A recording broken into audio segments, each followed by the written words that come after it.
উপদেষ্টারা বলছে যে বিএনপি জামাত তারা সমস্ত প্রতিষ্ঠান ভাগাভাগি করে নিয়েছে, তারা ভাগাভাগি করে অবস্থান করছে। সেটা কি স্বচ্ছভাবে নিয়েছে? স্বচ্ছভাবে হোক আর যেভাবে হোক না কেন, সেটা তো ঘোষিত কোনো বিষয় নয়। আপনি সবকিছু তো ঘোষণা করার প্রয়োজন নয়। আপনি যদি এখন বলেন যে আমি শাড়ি পরে আছি, হ্যাঁ আপনি আমাকে বলছেন, কিন্তু আমি তো আসলে কোট পরে আছি, এটাই হচ্ছে সমস্যা। আপনি জনগণকে আপনি বলছেন যে এটা হচ্ছে আম, কিন্তু তাদেরকে খাওয়াচ্ছেন কাঁঠাল। That is the problem. Engineer Abul Bashar, আপনিও কি এমনটাই মনে করেন যে এখন পর্যন্ত সাধারণ মানুষের মধ্যে, আপনারা যা সচেতন মানুষ হয়তো বলবেন যে নির্বাচনের সব প্রস্তুতি শেষ, নির্বাচন কমিশন করছে, সরকার করছে, রাজনৈতিক দলগুলো হয়তো মনোনয়ন কনফার্ম করছে, কেউ চেষ্টা করছে, কিন্তু সাধারণ মানুষের মধ্যে এখন পর্যন্ত নির্বাচন হবে কি হবে না এই প্রশ্নটা আছে। এটার কারণ কি মনে করেন আপনি? ধন্যবাদ আপনাকে সহচালক, ধন্যবাদ, এবং জিটিভির দর্শকদেরকে ধন্যবাদ জানাচ্ছি।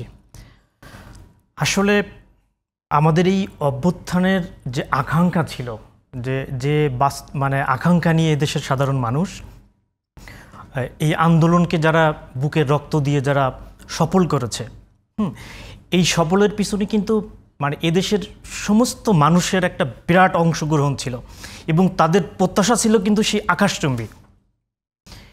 সেই প্রত্যাশার জায়গায় রাজনৈতিক দলগুলো কি করলো, তারা 17 বছরের যেমন শুভ হালখাতা হয় না, সেরকম তাদের 17 বছরের কি পাওয়া না পাওয়া সেই হালখাতার হিসাব খুলে বসলো, যে আমি 17 বছরে কি পাইনি, আমাকে এখন পেতে হবে।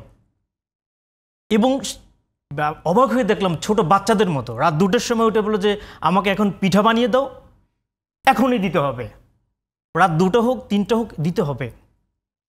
বাংলাদেশের রাজনৈতিক দলগুলো যখন তাদের এই 17 বছরের হিসাবের খাতা খুলে যখন তাদের একের পর এক দাবি দেওয়া যখন আসতে লাগলো, তখন কি হলো, আমাদের যে যাত্রাপথে যে ট্রেন, সেই ট্রেনের বগি কিন্তু লাইনচ্যুত হয়ে গেছে। তখনই আপনি দেখেন একটা টার্মোয়াল সিচুয়েশনকে আমরা যখন ডেমোক্রেসি প্রসেসে যখন যাব, তখন আমাদের রাজনৈতিক দলগুলোর মধ্যে যে দায়িত্বশীলতার পরিচয় দেওয়ার কথা, যে জনগণ, যে সাধারণ মানুষ কি চায়, সাধারণ মানুষের আকাঙ্ক্ষাটা কি, সেই পালস বোঝার ক্ষমতা মনে হয় এখনও আমাদের রাজনৈতিক দলগুলো ধারণ করতে পারেনি।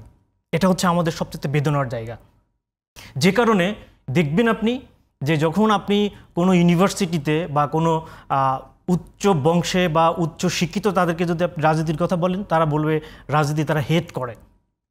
এবং এটা কিন্তু ইয়াং জেনারেশন থেকে শুরু করে মিড লেভেল এবং উচ্চ লেভেল, তার মানেটা হচ্ছে কি, যে আমাদের সাধারণ মানুষ রাজনীতিবিদদের উপরে যে ফেথটা, যে বিশ্বাসটা, আস্থাটা, সেটা তারা হারিয়ে ফেলেছে।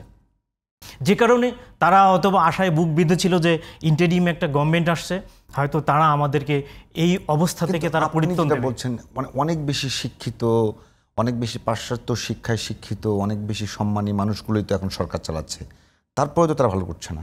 না, এখন আপনাকে সেটা বললাম যে আপনি যখন এই সরকার গঠিত হওয়ার সময় কিন্তু আমি বলেছি যে এই সরকার একটা রাষ্ট্র চালানোর জন্য তারা ক্যাপেবল না। কারণটা হচ্ছে যে আপনি আপনার কথা কি হচ্ছে না যে না শিক্ষিত এবং খুব ভালো মানুষ এবং উচ্চ বংশীয় যদি ধরি, এরকম লোকগুলোই তো জড়ো হয়েছে একটা জায়গায়, তারাও তো ভালো চালাতে পারছে না।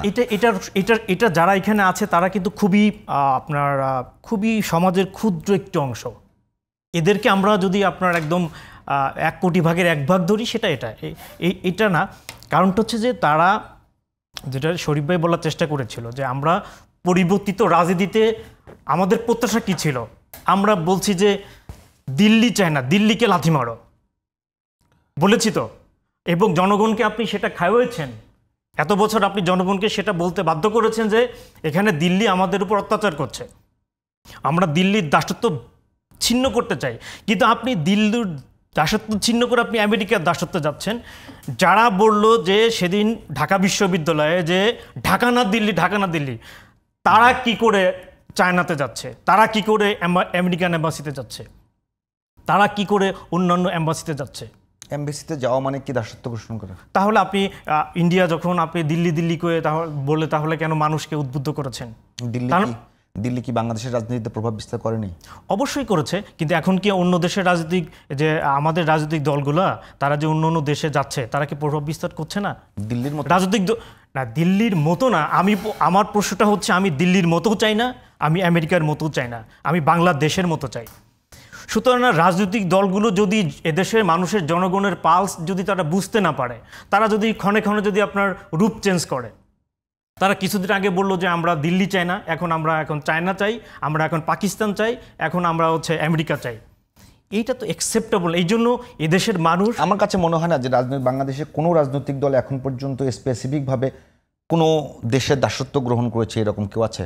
আপনি জামাতের আমি তো বলছে যে পাশের যে রাষ্ট্র, আমরা তাদেরকে কষ্ট দিতে চাই না, আমরা বন্ধুত্ব চাই। জামাত ভারতপন্থী? হ্যাঁ, হতে পারে, কারণ জামাত ভারতপন্থী না, জামাতের কোনো চরিত্রই নাই। জামাত কোনপন্থী সেটা ফাইন্ড আউট করবেন। আপনার কথা অনুযায়ী মনে হচ্ছে যে হ্যাঁ, কারণ জামাতের কোনো চরিত্র নেই। জামাত তার নিজের স্বার্থের জন্য সে যে কোনো পন্থী হতে পারে। বাংলাদেশের রাজনৈতিক দলগুলোর বিষয়ে আপনি যেটা বলছিলেন, আমি যেহেতু বললাম, আপনি যেহেতু বললেন, তাহলে আমি সেটাই বলছি যে বাংলাদেশের রাজনৈতিক দলগুলো জনগণের আস্থা অর্জনের জায়গায় তারা হাজার হাজার মাইল দূরে। যেখানে আপনি যে প্রশ্নটা আমাকে করেছেন, জনগণ কেন বিলিভ করছে না, কারণ জনগণ এই সমস্ত নির্বাচন হবে কি হবে না, এই যে আশঙ্কা, এটাই তো কারণ, শুধুমাত্র বিদেশি শক্তির প্রভাবের কারণে।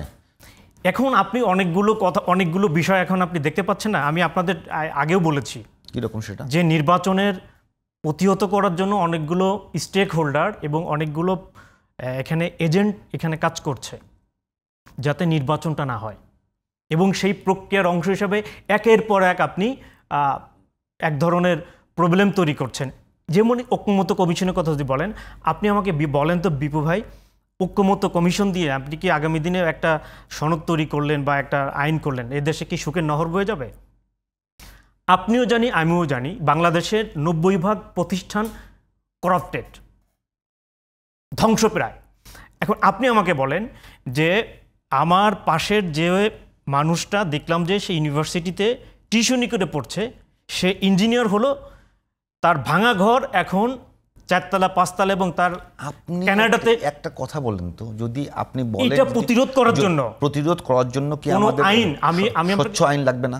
না, স্বচ্ছ আইন আইনের বেরিয়ার এবং ইমপ্লিমেন্টেশন লাগবে না? না, অবশ্যই লাগবে, কিন্তু সেই জায়গাতে আপনি যে মানুষটা আইনটা প্রয়োগ করবেন, আপনার মধ্যে তো যে স্বচ্ছতা থাকতে হবে। আমি যে জায়গাতে বলার চেষ্টা করছি যে আপনি ধরেন একজন জাহাজের ক্যাপ্টেন, উনি জাহাজ পরিচালনা করছে, আমরা অনেকগুলো যাত্রী, আমরা ডুবে যাব কি নাকি সেফলি পৌঁছাবো, এটা নির্ভর করছে ক্যাপ্টেনের উপরে। আমাদের রাজনৈতিক দলগুলো হচ্ছে এখন একটা দেশের সেই চালিকার জায়গায়, তাদের তো জনগণের রাজনৈতিক দলগুলো চালিকার জায়গায় নেই। কিভাবে নেই? উপদেষ্টারা বলছে যে বিএনপি জামাত তারা সমস্ত প্রতিষ্ঠান ভাগাভাগি করে নিচ্ছে, তারা ভাগাভাগি করে অবস্থান করছে। সেটা কি স্বচ্ছভাবে নিয়েছে? স্বচ্ছভাবে হোক আর যেভাবে হোক না কেন, সেটা তো ঘোষিত কোনো বিষয় নয়। আপনি সবকিছু তো ঘোষণা করার প্রয়োজন নয়। আপনি যদি এখন বলেন যে আমি শাড়ি পরে আছি, হ্যাঁ আপনি আমাকে বলছেন, কিন্তু আমি তো আসলে কোট পরে আছি, এটাই হচ্ছে সমস্যা। আপনি জনগণকে আপনি বলছেন যে এটা হচ্ছে আম, কিন্তু তাদেরকে খাওয়াচ্ছেন কাঁঠাল। That is the problem.